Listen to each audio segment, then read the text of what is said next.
Hey everybody, fun topics today. Nuclear disasters, radioactive decay, and exponential functions. The 1986 explosion at the Chernobyl nuclear power plant sent about 1,000 kilograms, or 1 metric ton, of radioactive cesium-137 into the atmosphere.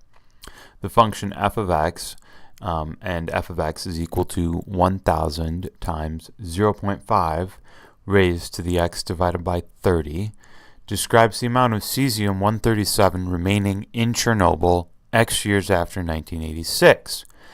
Now, if even 100 kilograms of cesium remains, Chernobyl is unsafe for human habitation.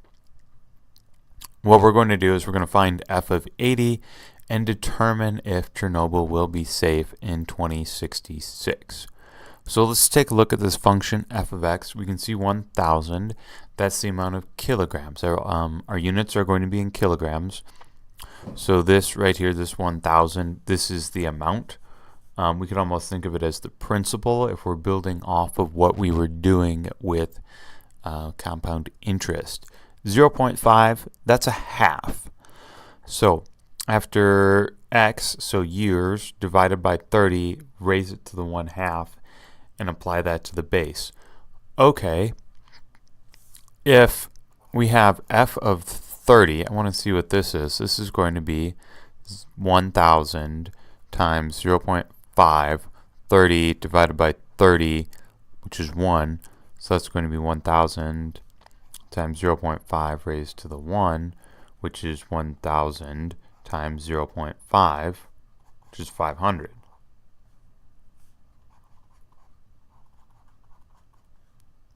That's how long it takes it to reduce by half.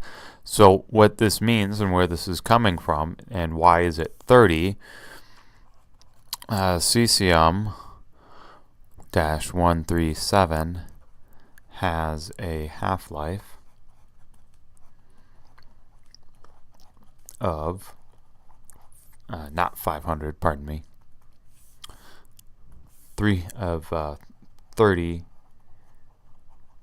years. So after 30 years, half the material is gone and has decayed. After 60 years, only 1/4 of the radioactive material remains. After 90 years, another 30 years, 1/8 of the original material remains. So we know that f of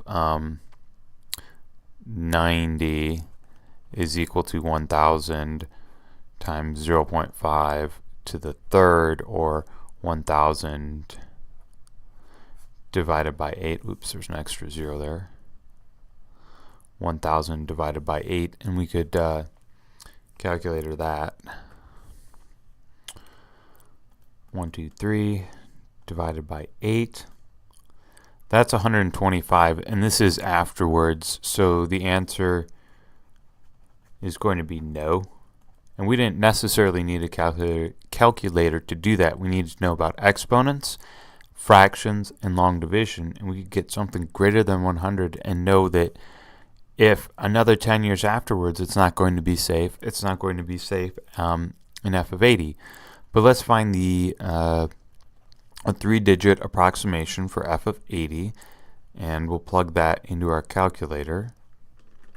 123 times 0.5, raise that to the 80, divided by 30, and hit enter. We'll get 157.490.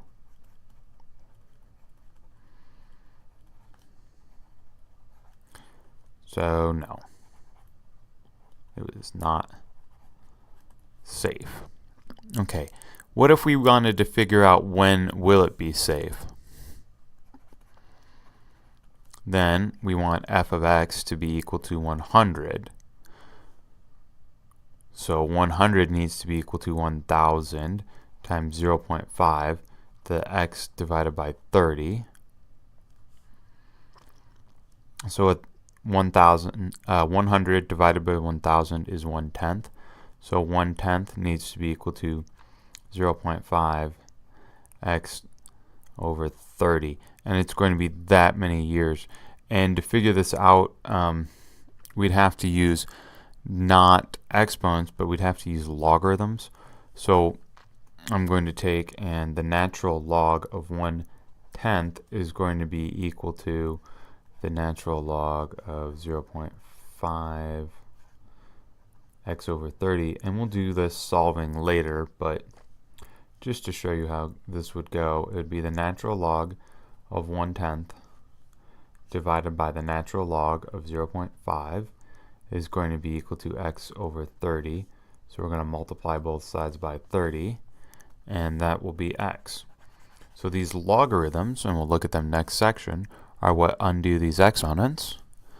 So let's take 30 times ln 0.1 divided by ln 0.5, and we'll get 99.6 years, so about 100 years, in about 100 years. And we could double check that by recalling our previous computation and putting 100 in for x, and after 100 years there will be under 100 kilograms, so that checks out. Fantastic. I hope you guys enjoyed this. I will see you next video.